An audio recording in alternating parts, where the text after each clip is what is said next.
The incident on Highway 666. On a cold winter night, Jim was driving his truck along Highway 666 in Arizona, a road infamous for being haunted. Darkness engulfed the area, and there wasn't a single car in sight.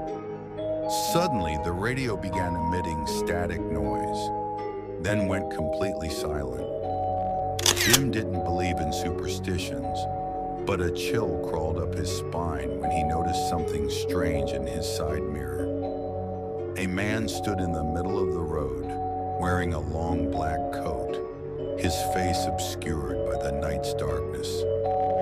Jim slammed on the brakes, but the man didn't move.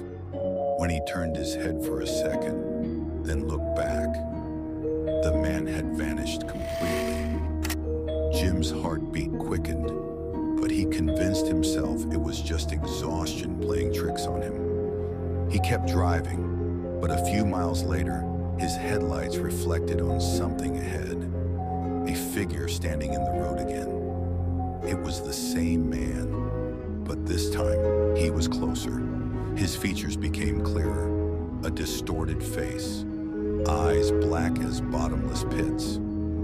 Jim pressed the gas pedal, but the truck wouldn't move, as if some invisible force was holding it back. The headlights flickered, the mirrors shook violently, and eerie whispers came from the radio. Words he couldn't understand, but they filled him with dread. Then suddenly all the lights went out. Jim was surrounded by complete darkness, and the sound of heavy footsteps grew closer. He tried to start the engine, but something banged violently on his window. He turned, but there was nothing there.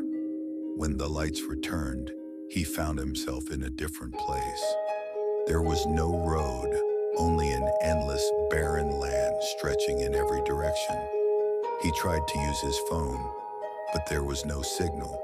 He screamed for help, but his voice seemed to dissolve into the emptiness.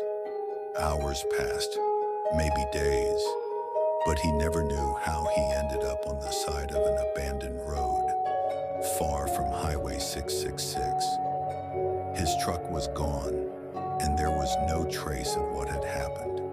The only thing left was the lingering feeling that he was never truly alone, and that they were still watching him. For more terrifying stories, follow me.